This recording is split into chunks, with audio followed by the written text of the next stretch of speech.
Hello everyone, আসসালামু আলাইকুম। আজকে আপনাদের সাথে চিকেন রোল কিভাবে বানাবো এই রেসিপিটা আপনাদের সাথে শেয়ার করব আমি। দেখতে পাচ্ছেন একটা বক্সের মধ্যে আমি একটা ডিম দিয়ে দিচ্ছি, হালকা লবণ দিয়ে দিলাম। লবণ দেওয়ার পরে একটা হ্যান্ড মিটারের সাহায্যে আমি এটা গুটে নিচ্ছি।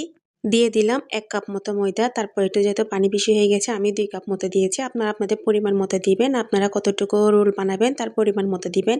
আমার এটা আমি ১ ঘন্টার মধ্যে মেরিনেট করে রেখে দিয়েছি। তারপর চুলায় একটা প্যান দেওয়ার পর আমি চিকেনগুলো দিয়ে তেলের সাথে এগুলো ভেজে নিলাম। ভেজে নেওয়ার পরে একটু হলুদ গুঁড়া, মরিচ, ধনিয়ার গুঁড়া এগুলো দিয়েছি। দেওয়ার পরে এগুলো আমি নেড়ে চেড়ে দিচ্ছি। কষিয়ে নেওয়ার পরে দিয়ে দিব পেঁয়াজ। পেঁয়াজ দেওয়ার পরে তারপর দিয়ে দিব মরিচ। মরিচ দেওয়ার পরে দিয়ে দিব বরবটি। আমি সবজি হিসেবে বরবটিটা ইউজ করেছি। তারপর এগুলো সবগুলো একসাথে মিক্স করে নিয়ে তারপর আবার কষিয়ে নিব। কষিয়ে নেওয়ার পরে আস্তে আস্তে দিয়ে দিলাম রসুন বাটা। তারপর দিয়ে দিলাম আদা বাটা। এগুলা দেওয়ার পরে আবার একটু কষিয়ে নিব।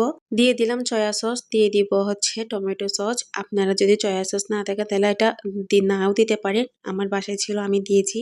এগুলা দিলে একটু ইয়ামি বেশি হয়। তারপর দিয়ে দিলাম গাজর। আমি সবজি হিসেবে বরবটি আর গাজরটা ইউজ করেছি। গাজরটাও পরে দিলাম, কারণ গাজরটা গলে যায়, যার কারণে আমি গাজরটা পরে দিয়েছি। তারপরে একটু কি ময়দার গোলা করে নিয়েছিলাম, যেহেতু আটালো আটালো হয় তার জন্য আমি একদম শেষের পথে ময়দার গোলাটা দিয়ে তারপর দিয়ে দিলাম ধনিয়া পাতা। ধনিয়া পাতাটা একদম মিক্স করার জন্য চেষ্টা করবেন যাতে গোটা গোটা থেকে না যায়। আমি যেহেতু চিকেন রোল করবো, চিকেন রোলের জন্য এই গুঁড়ো কি আপনারা বানিয়ে নিতে পারেন। তারপর আমি যে ময়দাটার মিক্সচার রেখে দিয়েছিলাম মেরে, তারপর এগুলো কি আমি পাটিসাপটার মতো আমি এই রুটিগুলা তুলে নিব। রুটিগুলো একদম পাতলা করবেন। দেখতে পাচ্ছেন আমি কতটা পাতলা করেছি। তারপর কি এখানে চিকেনের যে পুরগুলো আমি করেছি এই পুরগুলো দিয়ে দিব। আপনারা আপনাদের চিকেন রোলের পরিমাণ মতো দিয়ে দিবেন, কতটা বড় সাইজ করবেন। আমি আমার চিকেন রোলের সাইজ অনুযায়ী যতটুকু পুর দেওয়ার আমি অতটুকু দিয়েছি। দেখতে পাচ্ছেন আমি চিকেন রোলটা কিভাবে বাস দিচ্ছি। আপনাদের বোঝার সাহায্যে আমি আরেকটা রোল বানিয়ে দেখাবো। আমি একটা ময়দা পানি দিয়ে কুর করে রেখে দিয়েছিলাম, যাতে আঠালো, যাতে ওটা লাগাই দিতে পারি, বাসটা যাতে ভেঙে না যায়। আপনারাও ওভাবে রাখতে পারেন। চারপাশে দিয়ে দিলে তারপর রুটিটা সুন্দর করে আপনারা বটে নিতে পারবেন। দেখতে পাচ্ছেন আমি আরেকটা রুটি আপনাদেরকে বটে দেখাচ্ছি, যা কিভাবে কি আপনারা চিকেন রোলটা বটে দিবেন। আপনারা বলতে পারেন আমি সাদাগুলা কি দিয়েছি, এগুলো আমি চিজ দিয়েছি, মজারেলা চিজ। আপনারা চাইলে যে কোনো সুপার শপে পাইতে পারেন, আমি কিন্তু সুপার শপ থেকে নিয়ে আসছি।